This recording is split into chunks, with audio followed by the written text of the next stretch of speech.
Guys, Coach will up with a comment. Raise your hand. Keep them up for me for a second. How's everybody doing today? Good. Well, I've been pretty pleased with the progress that we've been able to make this week in practice. I think we learned a lot from the last scrimmage.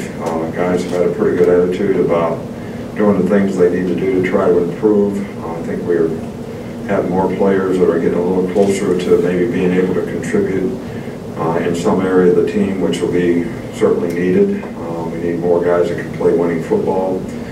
This is usually a tough transition week when school started, like yesterday, and a lot of distractions, but I really was pleased with the way the players just responded, and we've had a couple of our best work days in the last 2 days, and we start on our first opponent a little bit today, and the message is how you're going to respond to a team that has bad intentions for what they want to do against you and what you want to accomplish yourself.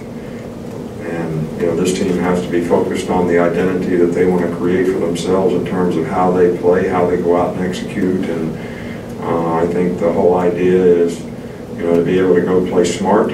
More games are lost on mental errors and stupid mistakes probably than anything, especially in openers, and that's certainly something that we're going to work hard to try to eliminate. So we don't have anything new to report on the injury front. Najee Harris has been doing dry land running. He'll do drills tomorrow for the first time at his position, so he's making good progress, but we still have to say he's day to day with these kinds of things. Just got to see how he responds and see if he has any kind of setback.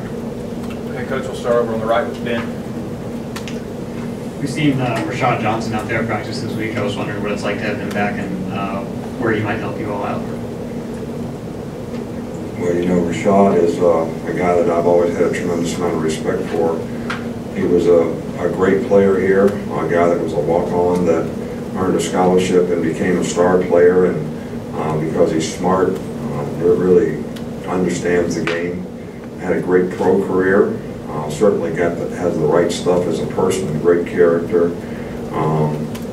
So he had talked to me, earlier in the year about the possibility of, being a coach or having a role in the program, and we had an opening, right before the season started. He was already with the Giants as an intern, just for camp. So he completed that until the 15th and then came and joined us. And I just think he's a really, really good young guy to be trying to develop as a coach. He has a lot of experience, not only in our system, but in other systems that he's played in. So, that input can be of great benefit to us. Over on the left with Michael. Yes, just given everything that happened with Ohio State, with Urban Meyer, what kind of safeguards do you guys have in place to make sure something like that doesn't happen at Alabama? Well, I think our administration does a great job. I mean, we do things like, we have a meeting with compliance every week. We have a reporting protocol that if we have anything at all that happens, what the lines of reporting are, how it gets documented.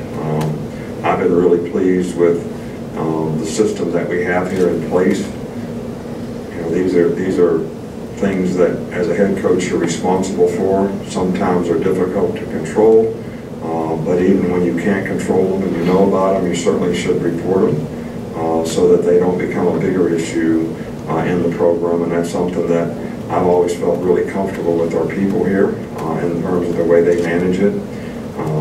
We have a tremendous amount of compassion for and empathy for anybody who is involved in any kind of abusive behavior, whether it's domestic violence or anything else. And certainly we want the people in our organization to feel comfortable and confident that they're going to be protected in every way possible. And all of our people in our organization know they have a responsibility and obligation to make good choices and decisions, do what's right, respect the people that they work with, and respect people in the community so that we don't have issues. But if we do, I'm very comfortable with the reporting line that we have in place. Coach, come back over here with Charlie. How have you seen Jerry Jeudy kind of bounce back from that knee injury he had in the spring, and what areas have you seen him improve since last year? Well, he's had an outstanding fall camp. I think the biggest thing with Jerry is going out there every day and not getting frustrated in terms of, when you play receiver, you run 70 plays in the game and you run fast and you try to get open every one of those plays.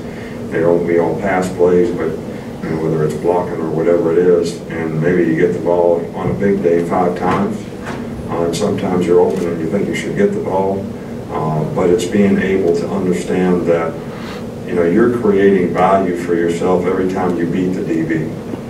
I mean, he knows he got beat whether you got the ball or not. And to build on that and play fast and be consistent, I think is the thing that he's improved dramatically on. And it's just a matter of maturity and understanding. And he's had a great fall camp, I think, because of it, and been very productive. Stay over here on the right with Tony. After 2 scrimmages, what have you seen from Austin Jones at kicker, and what's his range, if you know it at all? Well, I do know it, but I'm not sure I'm interested in telling you. But I called the Louisville special teams coach and let him know if you'd like for me to. I don't know the guy personally, but I'd be glad to give him the information if you think that would be beneficial to helping our team. He's done a good job. He's a very consistent kicker. He's done well in the scrimmages. Joe has improved dramatically as well, I think, in terms of his consistency. So I think that I feel pretty good about those 2 guys and their ability to do a good job for us in the field goal. And I also think that they can share a role in kickoff as well. Yeah, so go to Christopher. We got 2. Chris Walsh, we got 2 more. You've talked in years past about at the end of camp you have a meeting where you kind of decide on these are the guys we're going to focus on this year. How did that go this year? Was it any different between having the new coaches and the way the roster lines up? No, I think that it's a little different this year because, with the new redshirt rule, you got to figure out who you're going to coach and who you're going to try to develop.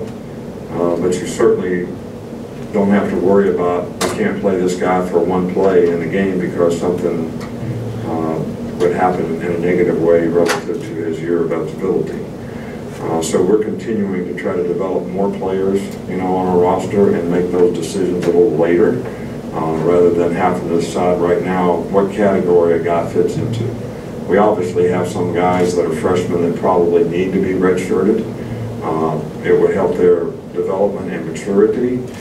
We have some other guys that probably are not ready to play right now, but if we continue to coach them at some point in time in the season, they probably would be ready to play. And then I think we have some other guys that are in a position that we need for them to develop so they can provide some depth on our team. So whatever category they fit into right now, we've still been trying to coach them all. We'll finish here in the middle with Alex. Nick, kind of a 2-part question. In your experience, what's the biggest area of growth that you see in second-year players? And I guess what do you want to look out for as far as like that, any growing pains with some of those kind of guys you're going to depend on this year? Well, I think every guy's a little bit different, and I think every guy's background and circumstance is a little bit different in terms of what their role has been on the team, how much experience they got last year, how much they got to play.